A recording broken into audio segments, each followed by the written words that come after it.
Le rôle des probiotiques va consister à recoloniser la flore avec des bonnes bactéries, mais il faut que ce soit des bactéries de souche connues et en quantité assez suffisante. Le rôle des probiotiques, c'est aussi d'éradiquer les pathogènes et de rétablir ce qu'on appelle l'eubiose. Mais pour prétendre à de réels effets sur la santé, les probiotiques doivent avoir fait l'objet d'études cliniques bien documentées prouvant leur efficacité et leur innocuité. C'est-à-dire qu'il faut que ce soit des souches de probiotiques connues. Il y a eu des études aussi sur leur capacité d'adhésion, sur leur résistance à l'acide gastrique, à la bile, et le produit Immunité Microbiote donc satisfait à toutes ces exigences en termes d'études cliniques, en termes de conservation, en termes de biodisponibilité, puisqu'il s'agit aussi des souches NCFM et HN019 qui sont des souches très étudiées, très documentées. Il y a à peu près 180 études pour la souche NCFM et plus de 50 études pour la souche HN019. Notamment, on a vu qu'il y avait vraiment une efficacité pour la diminution des ballonnements, pour l'amélioration du transit, la tolérance au lactose, une amélioration de la résistance à l'insuline, ce qui peut être un point quand même assez important chez les diabétiques, mais aussi pour la perte de poids, puisque c'est ce problème que l'on retrouve aussi de résistance à l'insuline, de perte de sensibilité à l'insuline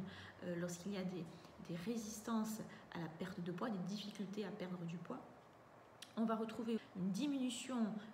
des douleurs, notamment abdominales, qui est comparable à celle des opioïdes avec la souche NCFM, ce qui va vraiment être un probiotique de choix lorsqu'il y a des douleurs qui peuvent être liées à des maladies inflammatoires de l'intestin, mais aussi à des troubles de la porosité intestinale, à des problèmes de microbiote, ce qui fait que cette souche peut être utilisée absolument chez tout le monde, chez les adultes, chez les adolescents, à partir de 16 ans, bien évidemment. Ce qui est important aussi, c'est le nombre de bactéries qui est contenu dans chaque gélule, puisqu'on est à 50 milliards de bactéries par gélule, ce qui est quand même assez important, et ce qui est aussi un gage d'efficacité, puisque les probiotiques doivent être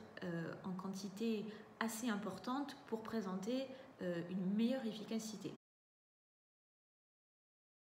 Ce sont des gélules gastro-résistantes qui vont permettre une meilleure résistance au suc gastrique et une meilleure biodisponibilité avec un meilleur effet